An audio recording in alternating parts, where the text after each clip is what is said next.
Hello friends and welcome back to exam Marathi academy. तर मित्रांनो, या व्हिडिओत आपण मराठी ग्रामरचे क्वेश्चन्स पाहणार आहोत। TCS व IBPS ने कंडक्ट केलेल्या सर्व एक्झामचे प्रीवियस इयर क्वेश्चन्स सुद्धा यात इन्क्लूड आहेत आणि हे सर्व क्वेश्चन्स प्रत्येक एक्झामला रिपीट होताना दिसतात। त्यामुळे हे क्वेश्चन्स तुमच्या एक्झामिनेशन पॉइंट ऑफ व्ह्यूने मोस्ट इम्पॉर्टंट असणार आहेत। तर स्टार्ट करूया। ज्याला उपमा द्यावयाची त्याला डॅश म्हणतात। उपमान, अनुप्रास, साधर्म्यवाचक शब्द, उपमेय। तर ज्याला उपमा द्यावयाची त्याला म्हणतात उपमेय, ऑप्शन डी।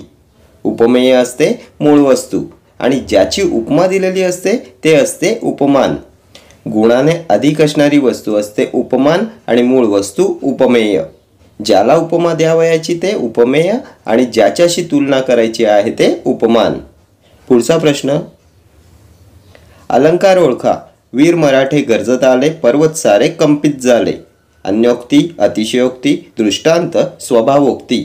वीर मराठे गर्जत आले, पर्वत सारे कंपित झाले। तर अतिशयोक्ती केले सो अतिशयोक्ती अलंकार येईल, ऑप्शन बी। एखादी कल्पना आहे त्यापेक्षा जास्त फुगून सांगितलेली असते अतिशयोक्ती अलंकारामध्ये। ती रडली समुद्राच्या समुद्र, तुझे पाय असे भासतात जणू हवेवर नाचतात। वीर मराठे गर्जत आले, पर्वत सारे कंपित झाले। ही सर्व आहेत अतिशयोक्ती अलंकाराची उदाहरणे। पुढीलपैकी योग्य समानार्थी जोडी शोधा। अभ्युदय, उत्कर्ष, उत्कंठा, उदासीनता, आभरण, आठवण, ऋण, ऋषी। योग्य समानार्थी जोडी। तर अभ्युदयचा अर्थ असतो उत्कर्ष, विकास, सो ऑप्शन ए येईल तुमचं करेक्ट आन्सर। पुढचा प्रश्न, अनंत या शब्दाचे दोन अर्थ शोधा। आच्छादन, कृतज्ञ, आकाश एक संख्या, अमर्याद, विष्णूचे नाव, गीतकार, गायक। तर अनंत म्हणजे काय असते? अमर्याद आणि विष्णूचे नाव सुद्धा असते, सो ऑप्शन सी येईल तुमचं करेक्ट आन्सर। पुढचा प्रश्न, तू एवढे काम करच या वाक्याचा प्रकार खाली दिलेल्या पर्यायांतून अचूक ओळखा। विधानार्थी, उद्गारार्थी, प्रश्नार्थी, आज्ञार्थी। तर तू एवढे काम करच आज्ञा दिलेली आहे, सो आज्ञार्थी वाक्य येईल, ऑप्शन डी। पुढचा प्रश्न, अम्लान या शब्दाचा समानार्थी शब्द खाली दिलेल्या पर्यायांतून अचूक निवडा। आंबट, अशुद्ध, कडू की शुद्ध। तर अम्लानचा समानार्थी शब्द असतो शुद्ध, ऑप्शन डी। अम्लान म्हणजे शुद्ध। पुढचा प्रश्न, खडाजंगी म्हणजे प्रेमाचे भांडण, मैत्रीपूर्ण संबंध, एकमेकांना खड्याने मारणे, कडाक्याचे भांडण। तर खडाजंगी म्हणजे कडाक्याचे भांडण, ऑप्शन डी। पुढचा प्रश्न, खालीलपैकी कोणती कविता कुसुमाग्रजांची आहे? कडा, वनवासी, निरोप की नवा शिपाई। तर कडा ही कविता आहे कुसुमाग्रजांची, ऑप्शन ए। कुसुमाग्रज हे कोणाचे टोपण नाव आहे? तर वि.वा. शिरवाडकर, विष्णू वामन शिरवाडकर। त्यानंतर नटसम्राट नाटक कोणी लिहिले? तर कुसुमाग्रज। त्यानंतर कोणत्या कवीचा जन्मदिवस मराठी भाषा गौरव दिन म्हणून साजरा केला जातो? तर कुसुमाग्रज, वि.वा. शिरवाडकर, विष्णू वामन शिरवाडकर। ठीक आहे। पुढचा प्रश्न, ज्याच्याशी तुलना करावयाची आहे किंवा ज्याची उपमा दिली जाते तो घटक म्हणजे उपमेय, साधारण धर्म, साम्यवाचक शब्द की उपमान। तर आत्ताच आपण पाहिलं होतं, ज्याला उपमा द्यावायची आहे ते उपमेय, मूळ वस्तू आणि ज्याची उपमा दिलेली असते तो घटक असतो उपमान, ऑप्शन डी। ज्याच्याशी तुलना करावयाची आहे किंवा ज्याची उपमा दिली जाते तो घटक उपमान आणि मूळ वस्तू ज्याला उपमा द्यावयाची आहे ते उपमेय। ठीक आहे। पुढचा प्रश्न, कौल या शब्दातून नेमका कोणता अर्थ व्यक्त होतो? व्यापार, अवघड, वचन की दुर्बोध। तर कौल म्हणजे वचन, ऑप्शन सी। पुढचा प्रश्न, खाली दिलेल्या जोड्यांमधून चुकीची जोडी कोणती आहे ते ओळखा। कृष्णाजी केशव दामले, केशवसूत, विष्णू वामन शिरवाडकर, कुसुमाग्रज, नारायण मुरलीधर गुप्ते, बी. विनायक गोविंद करंदीकर, गोविंदाग्रज। तर नावं आणि त्यांची टोपण नावं यांची चुकीची जोडी ओळखायची आहे। तर कृष्णाजी केशव दामले यांचे टोपण नाव केशवसूत आहे, विष्णू वामन शिरवाडकर आत्ताच पाहिलं, कुसुमाग्रज, नारायण मुरलीधर गुप्ते, बी। या तिन्ही जोड्या करेक्ट आहेत। गोविंदाग्रज म्हणजे तर हे राम गणेश गडकरी यांचं टोपण नाव आहे। विनायक गोविंद करंदीकर नाही येणार, सो ऑप्शन डी येईल तुमची चुकीची जोडी। ठीक आहे। ही टोपण नावे तुमच्या एक्झामिनेशन पॉईंट ऑफ व्ह्यूने मोस्ट इम्पॉर्टंट आहेत। प्रत्येक एक्झामला यातून एक क्वेश्चन विचारण्यात येतो। आणखी कोणती टोपण नावे विचारण्यात येतात? तर बालकवी, त्र्यंबक बापूजी ठोंबरे, केशव कुमार, प्रल्हाद केशव अत्रे. ठीक आहे. Next question. रणांगण या कादंबरीच्या लेखनाचे श्रेय कोणाला दिले जाते? रणजित देसाई, विश्वास पाटील, विश्राम बेडेकर की रंगनाथ पाठारे. कोणी लिहिले कादंबरी रणांगण? तर विश्राम बेडेकर, ऑप्शन सी. त्यानंतर विश्वास पाटील यांची कादंबरी आहे पांगिरा. हा पण प्रिव्हियस इयर क्वेश्चन आहे. आणि रणजित देसाई यांचा ग्रंथ आहे श्रीमान योगी. हे दोन्ही प्रिव्हियस इयर क्वेश्चन्स आहेत. Next question. कुटुंबातील व्यक्तीला लिहिण्याच्या पत्राचे स्वरूप कसे असते?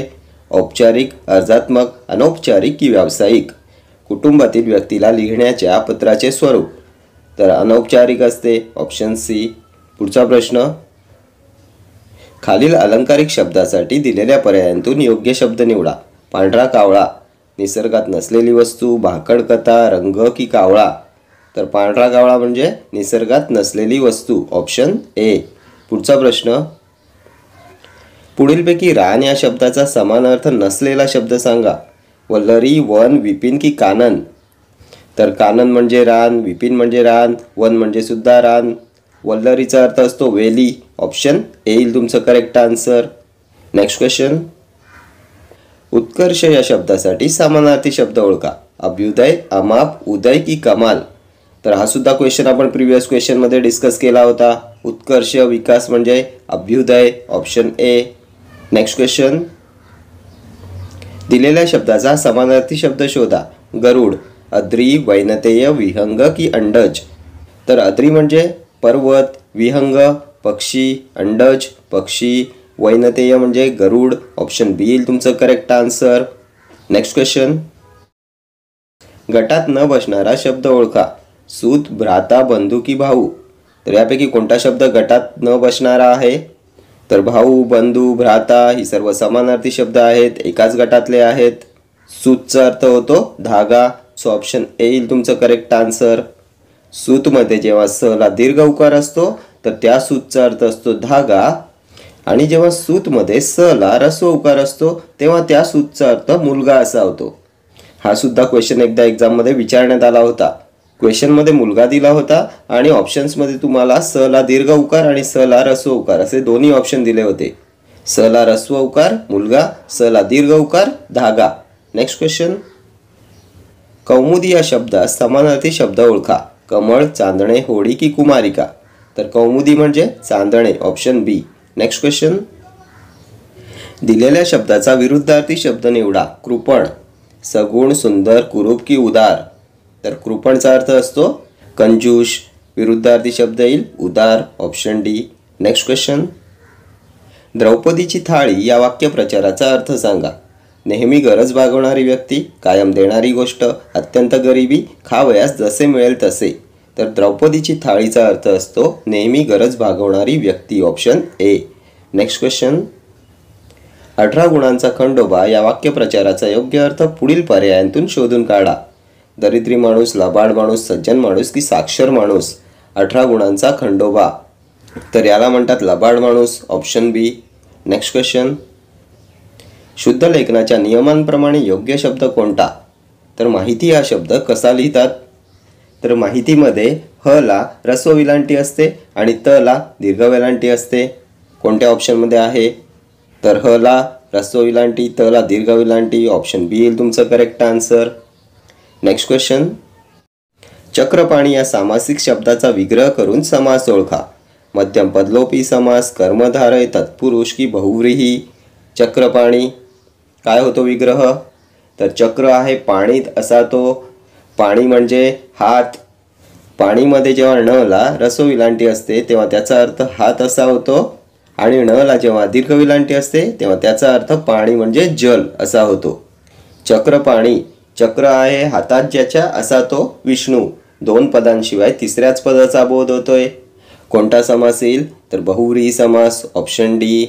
चक्रपाणी, लंबोदर, लक्ष्मीकांत, निळकंठ, जितेंद्रिय, वक्रतुंड ही सर्व आहेत बहुव्रीही समासाची उदाहरणे. मध्यम पदलोपी समास, कांदे पोहे, कांदे घालून केलेले पोहे, पुरणपोळी, पुरण घालून केलेली पोळी, त्यानंतर साखर भात, साखर घालून केलेला भात.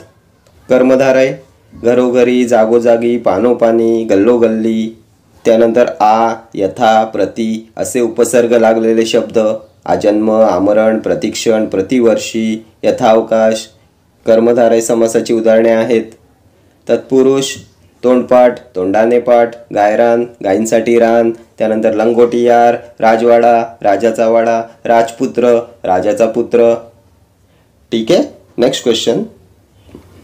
परीक्षा जवळ आल्यावर तरी विद्यार्थ्यांनी अभ्यास करावा या वाक्याचा प्रकार ओळखा. स्वार्थी, आज्ञार्थी, विद्यार्थी, संकेतार्थी. परीक्षा जवळ आल्यावर तरी विद्यार्थ्यांनी अभ्यास करावा, तर क्रियापद करावा, वा विवे प्रत्यय, करावा, इच्छा दर्शवले. आणि जेव्हा वाक्याच्या क्रियापदाच्या रूपावरून इच्छा, शक्यता, कर्तव्य, योग्यता यांचा बोध होतो तेव्हा ते असते विद्यार्थी वाक्य. ऑप्शन सी येईल तुमचं करेक्ट आन्सर. क्रियापदाला वा विवे असे प्रत्यय असतात. स्वार्थी वाक्य फक्त काळाचा बोध होतो. आज्ञार्थी वाक्य आज्ञेचा उल्लेख असतो. आणि संकेतार्थी जर तरने जोडलेली वाक्य. ठीक आहे. तर हे सर्व क्वेश्चन्स तुमच्या TCS आणि IBPSने कंडक्ट केलेल्या एक्झामचे क्वेश्चन्स आहेत. आणि असेच सर्व क्वेश्चन्स नेहमी रिपीट होताना दिसतात.